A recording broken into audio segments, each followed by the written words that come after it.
সেই দিন মনে পড়ে কি সে রাতের কথা, শিল্পী সমিতিতে গিয়েছিলেন ঢালিউড কিং, তখনকার রানিং প্রেসিডেন্ট দুই বাংলার ভাইজান শাকিব খান। তার সাথে যে আচরণটি করা হয়েছিল, তার সাথে যে অন্যায়টি করা হয়েছিল, তার সাথে যে অবিচারটি করেছে, ব্যবিচারটি করেছিল, মানে ন্যায় তো ধরার প্রশ্নই আসে না যে অবিচার যে ব্যবিচার, একজন দেশ সেরা নায়ক, একজন রানিং শিল্পী সমিতির প্রেসিডেন্টের গাড়িতে এবং তার উপরে হাত, এত দুঃখজনক লজ্জাজনক। ঠিক সেই দিন যদি ব্যাপারটাকে সুস্থ তদন্ত করে যদি আজকে সামনে নিয়ে আসা হতো সেদিনই, তারপরে তাহলে আজকে সাংবাদিকদের উপরে মাইর হতো না। সাংবাদিকরা আজকে চরম লেভেলে, তুখোর লেভেলে মাইর খেয়েছে। বাহ বাহ বাহ, শোধ একদম শোধবাদ, ব্যাপার পরিষ্কার, ব্যাপার খুব পরিষ্কার। নব্য শিল্পী সমিতি যারা নির্বাচিত হয়ে এসছে, যারা হচ্ছে বাংলা সিনেমার উন্নয়ন ঘটাবে, বাংলাদেশে 5,000 সিনেমা হল করে দিবে, বাংলাদেশে প্রতি সপ্তাহে 10 থেকে 25টি সিনেমা রিলিজ করবে, সেই শিল্পী সমিতি, নব্য শিল্পী সমিতি আসতে না আসতেই সাংবাদিকদের উপর চড়াও হয়েছেন। এই দিনটা আজকে সাংবাদিক ভাই ও বোনদের দেখতে হতো না যদি সেই দিন আমার মনে পড়লেই গায়ের রোম খারিয়ে যায়, দাঁড়িয়ে যায়। ঢালিউড কিং দুই বাংলার ভাইজান শাকিব খানের উপরে হাত তুলেছিল একটি মানে বান্দর বান্দর বান্দর কিছু পোলাবাইন আছে, লাগিয়ে দেওয়া বহিরাগত কিছু টোকাই, কিছু ভাড়া করা কিছু গানজুট্টি নিয়ে আসছিল শিল্পী সমিতিরই যারা পাশ করবে তারা। সো ব্যাপার সুদবাদ, ব্যাপারটা পরিষ্কার। আপনারা যা শুরু করেছেন শিল্পী সমিতির কিংবা শিল্পীদের যদি হয় এরকম আচরণ, এরকম মানে স্ল্যাং যদি ব্যবহার করে শিল্পীরা, তাহলে দর্শকরা কি শিখবে আপনাদের থেকে?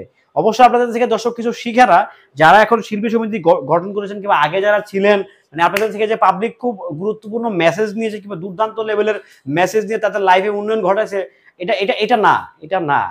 আপনারা সবসময় হাসির পাত্র। আপনাদেরকে নিয়ে মানুষ ট্রোল করে, আপনাদেরকে নিয়ে মানুষ ছ্যাঁচড়ামি বলে, ছ্যাঁচর বলে, আপনাদেরকে বিভিন্ন যাত্রা পালায় নেচে নেচে খায়া নিজের পেট চালান, এখন সিনেমা করে তারা পেট চালাতে পারেন না। যাই হোক, খুব দুঃখ নিয়ে, খুব আবেগ নিয়ে, খুব ভারাক্রান্ত হৃদয় নিয়ে কথাগুলো বলছি ভাই। সেই দিন শাকিব খানের উপরে যারা হাত তুলেছিলেন তাদের কি বিচার হয়েছিল? আদৌ কি তাদের বিচার হয়েছিল? শাকিব খান নিজে বাদী হয়ে মামলা করেছিলেন। সেই মামলা কোথায় আজকে? সেই মামলাটা কোথায়? বাংলা একজন দেশ সেরা নায়কের উপর যখন হাত ওঠায়, দেশ সেরা নায়ক তো বটেই, সে তখন রানিং শিল্পী সমিতির প্রেসিডেন্ট ছিলেন, তার উপরে হাত তুললেন। আমরা জানি কারা হাত তুলেছে, কারা হাত তুলিয়েছে, তারাই কিন্তু আজকে শিল্পী সমিতির চেয়ারে বসছে। সো নিঃসন্দেহে ভাই, প্রকৃতির মায়ের কিন্তু মানে দুরন্ত লেভেলের মায়ের। প্রকৃতি কখনো কাউকে ক্ষমা করে না। প্রকৃতি কিন্তু আপনাকে টুডে অর টুমরো সাজা দিবেই, সাজা নিতেই হবে আপনাকে। প্রকৃতির মায়ের কিন্তু ভাই, এই প্রকৃতির মায়ের থেকে কেউ বাঁচতে পারবে না, কেউ না, আমিও না। প্রকৃতির মায়ের থেকে কেউ বাঁচতে পারবে না। তো সোজা হিসাব, শাকিব খানের উপরে সেদিন হাত তুলছেন আপনারা, আজ আর সাংবাদিক ভাইয়েরা ব্যাপারটাকে খুব যত্ন সহকারে, খুব দায়িত্বশীল, খুব দায়িত্ব নিয়ে শাকিব খানের উপরে কারা হাত তুলেছে তারা কিন্তু সে ব্যাপারটা জানে, বা সে ব্যাপারটাকে ধামাচাপা দিয়ে দিয়েছে। আজকে হয়তো অনেকে বলবেন ভাই পুরনো ঘটনা কেন টাইনে আনছেন? ভাই দুঃখ লাগে, খারাপ লাগে, লজ্জা লাগে, সত্যি লজ্জা লাগে যে বাংলাদেশের শিল্পী সমিতি নামে একটা সংগঠন আছে, যে সংগঠনটা মানে ক্ষমতায় আসার আগে কিংবা নির্বাচনের আগে এত পরিমাণ পায়তারা করে, এত পরিমাণ বান্দ্রামি করে বাংলাদেশের জাতীয় নির্বাচনকেও এরা হার মানিয়ে দেয়। একদম সোজাসাপটা পরিষ্কার একটা ব্যাপার। একটা সংগঠনের নির্বাচন, শিল্পীদের নির্বাচন হবে হাসি খুশি, একটা উৎসব মুখর পরিবেশ হবে। ওখানে গেট মেট নিরাপত্তা দিয়ে একেবারে ম্যাসিভ একটা অবস্থা মনে হয় যে এখানে ডোনাল্ড ট্রাম্প আর হচ্ছে জো বাইডেন ইলেকশন করতেছে কিংবা বুশ এখানে ইলেকশন করতেছে, মানে এরকম একটা নিরাপত্তার প্রটোকল দিয়ে, যেটা আমাদের ন্যাশনাল ইলেকশনও হয় না। হ্যাঁ, সেই জায়গা থেকে এত নিরাপত্তা, এত নাটক, এত কাহিনী, এত ছ্যাঁচড়ামি কেন? এই যে আজকে শাকিব খানের উপরে যে হাতটা উঠেছিল, শাকিব খানের গাড়ির গ্লাস ভেঙে দিয়েছিল বহিরাগত কিছু বাটপার ছিটার পোলাপাইন, এদেরকে পাইলে আমি থাপড়াইতাম।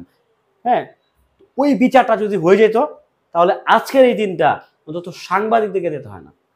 যারা সাংবাদিক যারা আছেন, কিভাবে এত বড় স্পর্ধা আমি বুঝি না, তাদের স্পর্ধাটা কিভাবে আসে? হয়তোবা মানে এখানে তো আসলে দোষ দুই পক্ষেরই থাকতে পারে, কারণ এক হাতে তো তালি বাজে না। অবশ্যই এখানে যারা ব্যাপার সেবার আছে, হয়তো সাংবাদিকদের খোঁচা মারছে বিদায় তারাও খোঁচা মারছে, এই খোঁচায় মারামারি শুরু হয়ে গেছে। বাট এগুলো কিন্তু দিন শেষে বাংলা চলচ্চিত্রকে আরো ডুবিয়ে দিচ্ছে।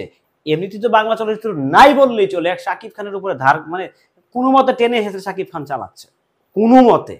তাও যে খুব আহামরি চলছে, মানে এরকম না ব্যাপারটা, কোনো মতো শাকিব খান টেনে এসে নিয়ে যাচ্ছে।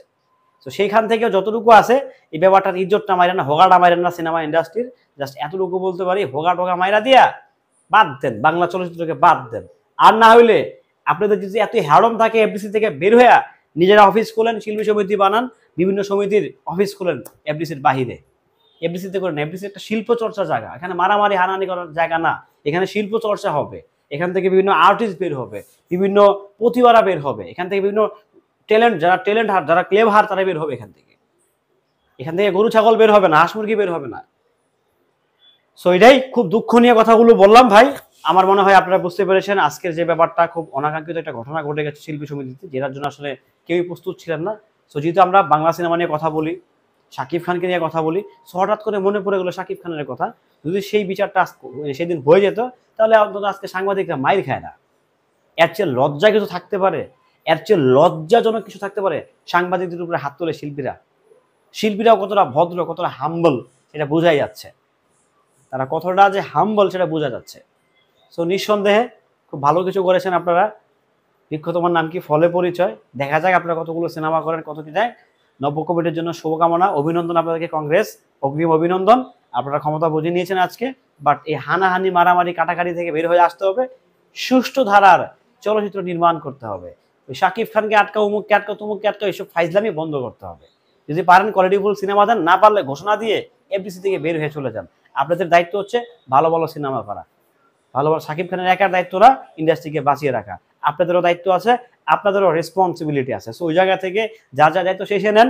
বাট আবারও বলতে হয়, সে রাতের ঘটনা যদি না হইতো, সেই দিন যদি শাকিব খানের উপরে যে হামলাটা হয়েছে, সেই হামলাটা যদি ঠিকভাবে প্রটেস্ট করা হইতো, তদন্ত করে যদি রিপোর্টটা দেওয়া হতো, শাকিব খানও খুব সম্মানের সহিত বাঁচতে পারে। ডেফিনেটলি শাকিব খানের অনেক সম্মান, বাট সুস্থভাবে তদন্ত হয় নাই। এটা খুব দুঃখ লাগলো, খুব আফসোস লাগলো। সত্যি খুবই মর্মান্তিক একটা ব্যাপার স্যাপার ছিল। যাই হোক, কথা বাড়াবো না, কথা বাড়াইলে আবার অনেকে বলবেন বেশি কথা বলোস। বাট সত্যি কথা, দিন শেষে যেটা সত্যি সেটা বলতে হবে, যেটা বাস্তব সেটাকে বলতে শিখতে হবে। হয়তো ভাই ভিডিওটা ডিলিট করার জন্য অনেক আকারের ব্লেম আসবে, কমপ্লেন আসবে, হয়তো ভিডিও ডিলিট হয়েও যাবে, যেহেতু অনেকে কমপ্লেন করবেন, উড়ায় দিবেন, ঘুরে দিবেন, খায়া দিবেন। তো সেই জায়গা থেকে হয়তো বা যদি আমি আমার জায়গা থেকে প্রটেস্ট করতে পারি, তাহলে ভিডিও ডিলিট হবে না। আর যদি প্রটেস্ট না করতে পারি, যদি আমি আমার ক্ষমতা বলে যদি প্রটেস্ট না করি, তাহলে হচ্ছে আনফর্চুনেটলি ভিডিওটা ডিলিট হয়ে যাবে। আমি আগেই বলে দিচ্ছি।